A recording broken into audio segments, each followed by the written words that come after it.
مستيات بيتنا. سلام كم يتوعلو كبرات تخاتلتنا لو مقنا أب جبتن أب إثيوبيان أب لعلي إرتراوين سدتنياتات نايقفان ترزيان وفر خمزلو حبريتاتات كبس حنا قنيو بوليس جبتي أقدمام أب لعلي أفريقاوين سدتنياتات حفشاوي نايقفا مأسرتن ترزيان سرحات كسرحو دحر مسنح دحرجن ناب إرتراوين طرح زسقته متأنا سفيح نايقفا وفر خكايدو جميرام فلما أب لعلي دك انستيام أتوكيرام زقفو نيرام እተን ደቂ ኣንስትዮ ገሊአን ኣብ ገዛ ደቀን ገዲፈን ንዝኾነ ስራሕ ውፅእ ምስ በላ ስለ ዝግፈፋ ውሉዳተን ኣብ ዕፁ ገዛ ረድአ ዘይብሎም ገዲፈንኦም እየን ዝእሰራ በዚ ከምዚ ዝበለ ናይ ግፋእ ወፍሪ ብዙሓት ደቂ ኣንስትዮ ተገፊፈን ክሳብ ናብ ኤርትራ ዝተጠረዛ ኣለዋ ፖሊስ ግብፂ ኣብ ጎደናታት ንዝረኸብዎም ኤርትራውያን ስደተኛታት ወይ ክንዲ ዝኽፈሉ ወይ ከዓ ሒዝናኩም ክንከይድ ኢና ይብልዎም እሞ እቶም ስደተኛታት ከዓ ከፊሎም ክገላገሉ ይመርፁ ኣይከፍልን ኢሉ ዝሓንገደ ብፖሊስ ተቐይዱ ምስቶም ከቢድ ገበን ዝፈጸሙ ሓደገኛ ገበነኛታት ይእሰር ኣብቲ ቤት ማእሰርቲ ዝኣትዉ ብዝወርዶም ናይ ስነ ልቦና መጉዳእቲ ጥሜትን ሕማቕ መነባበሮን ከይፈተው ባዕሎም ናብ ዓደይ ምለሱ ንኽሳብ ምባል ይበፅሑ ገሊኦም ካብዚ ናይ ግፋእ ወፍሪ ንምህዳም ዓቕሎም ፀቢብዎም ክሳብ ናብ ሊብያ ዝጠፍኡ ኣለዉ ፖሊስ ግብፂ ብመካይን ተሰንዮም ንኤርትራውያን ብምሓዝ ዕፀፋርስ ረኺብናሉ ኢልና ናብ ቤት ማእሰርቲ ክነእትወካ ኢና በዝን ተተኸሲስካ ከዓ ነዊሕ ዓመታት ክትእሰር ኢኻ እናበሉ ገንዘብ ኣብ ምዝማት ተዋፊሮም ኣለዉ ኣብዚ እዋን ኤርትራዊ ይኸፍል እዩ ዝብል መረዳእታ ሒዞም ስለ ዘለዉ ኣዒንቶም ኣብ ልዕሊ ኤርትራውያን ስደተኛታት እዮም ኣውዲቖም ዘለዉ ደቂ ኣንስትዮ ንስራሕ ክወፍራ ሰሪሐን ገዛ ክራየን ክኸፍላን ደቀን ክዕብያን ኣይከኣላን ፆታዊ ዓመፅ ዝበፅሖም ስደተኛታት ከም ዘለዉ እውን ዝበፅሓና ሓበሬታ ይጠቅስ እቲ ግፋእ ኣብቲ ብብዝሒ ኤርትራውያን ዝነብሩሉ ክፋል ከተማ ካይሮ እዩ ብሰፊሑ ዝካየድ ዘሎ እቲ ፀገም ኣባላት ፖሊስ ወላውን ነቲ መንበሪ ፍቓድ ዘለዎ ስደተኛ ዘይምሕሩ ምዃኖም እዩ እዚ ከምዚ ኢሉ እንከሎ ሓያሎ ኤርትራውያን ካብ ከተማ ኣዲስ ኣበባ ተበጊሶም ናብ ኡጋንዳ ንምኻድ ኣብ ጉዕዞ እንከለዉ ኣብ ከባቢ ዶባት ኬንያ ብኣባላት ፀጥታ ኢትዮጵያ ስለ ዝተታሕዙ ኣብ ትሕቲ ቀይዲ ኣትዮም እዞም ልዕሊ 100 ዝግመቱ ኤርትራውያን ሓሳቦም ንኢትዮጵያ ሓዲጎም ናብ ኡጋንዳ ምእታዊ ነይሩ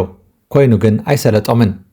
ካብዚኦም ንገለ ደቂ ኣንስትዮ ምስ ውሉዳተን ኣትሪፎም ነቶም ካልኦት ናብ ኤርትራ ክትምለሱ ኢኹም ብምባል ብኣውቶቡስ ፅዒኖም ምስ ወሰድዎም ዳሃ የብሎምን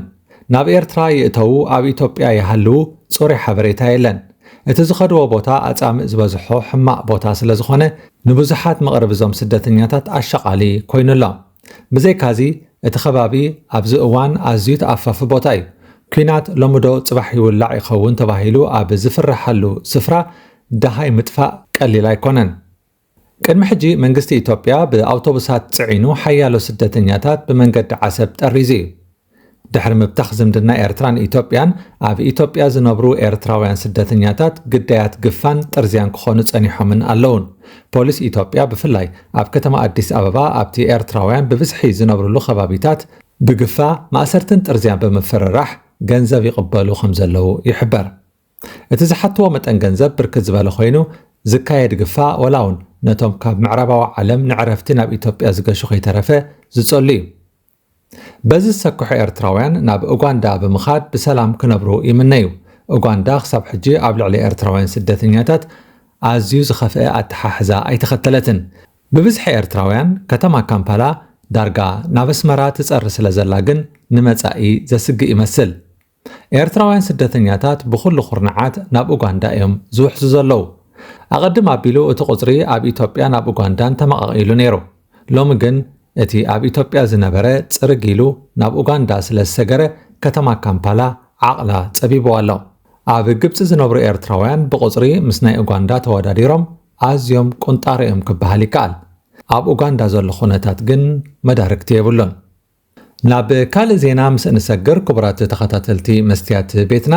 ጊዜያዊ ምምሕዳር ትግራይ ሰራዊት ምክልኻል ኢትዮጵያ ናብ ትግራይ ከኣቱ ካብ መንግስቲ ፌደራል ትእዛዝ ከም ዝወረደ ዝገልጹ ሓበሬታታት ቁንዓት ከም ዘይኮኑ ገሊጹ ቤት ጽሕፈት ፕሬዝደንት እቲ ጊዜያዊ ምምሕዳር ሎሚ ብመንገዲ ፌስቡክ ኣብ ዝዘርግሖ መግለጺ ጊዜያዊ ምምሕዳር ትግራይ ሰራዊት ምክልኻል ኢትዮጵያ ኣብ ካምፕታት ሰሜን እዚ ንኽሰፍር ከም ዝተሰማምዐ ተገይሩ ሓበሬታ ይጋዋሕ ከም ዘሎ ብምጥቃስ እቲ ሓበሬታ ፍጹም ሓሶት እዩ ኢሎም ኣብ መንጎ መንግስቲ ፈደራልን ሕወሓትን ዝረአ ዘሎ ወጥሪ ናብ ካልእ ዙር ኩናት ከየምርሕ ሸቐሎት ኣብ ዝሰፈነሉ እዋን እዩ እቲ ቤት ጽሕፈት ነዚ መግለጺ ኣውፂኡ ዘሎ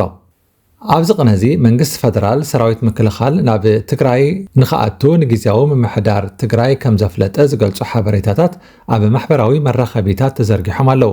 ብዓርቢ ድማ ሰራዊት ምክልኻል ኣብ ትግራይ ኣብ ዝርከቡ ወተሃደራዊ ማዓስከራት ንኽሰፍር ኣብ ምርድዳእ ከም ዝተበጽሐ ዝገልጹ ሓበሬታታት ብማሕበራዊ መራኸቢታት ተዘርጊሖም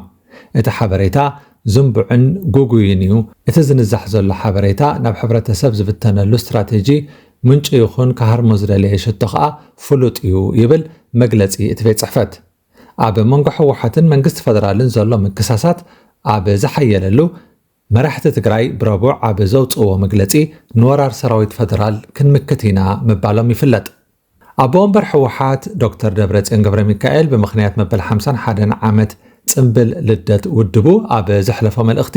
መንግስቲ ፈደራል ንትግራይ ክወርር ይዳለሎ ብምባል ከሲሱ ኣብ ልዕሊ ትግራይ መጥቃዕቲ እንተተፈጺሙ ሓይልታቶም ነብሶም ክከላኸሉ ምዃኖም ድማ ተዛሪቡ መንግስቲ ኢትዮጵያ ሰራዊት ኤርትራ ንዶባት ኢትዮጵያ ብምጥሓስ ኣብ መሬቱ ኣትዩ ከም ዘሎ እዩ ዝኸስስ ነዚ ግን ኤርትራ ኣይተቐበሎን እቲ ወጥሪ ኣብ ዓንቆሪ እዩ በፂሑ ዘሎ ናይ ኤርትራን ኢትዮጵያን ሓድሽ ኩናት ንብዙሓት ዞባውያን ሓይልታት ስሒቡ ከሳትፍ ይኽእል እዩ እተን ሃገራት ከዓ ግዳይ ናይ ኢደ ዙር ኩናት ክኾና ይኽእላ እየን ዝብል ሓያል ስግኣት ኣሎ ኣብ ሱዳን ንሱ እዩ ተራእዩ ሱዳን ቅድሚ ገለ ዓመታት ኣብ ከምዚ ሕጂ በፂሓቶ ዘላ ደረጃ ክትበፂሕ ሓይሉ ዝገመተ ኣይነበረን ከም ዝፍለጥ ሱዳን ንኤርትራውያን ሓዊስካ መዕቆቢት ስደተኛታት ቀርኒ ኣፍሪቃ እያ ነይራ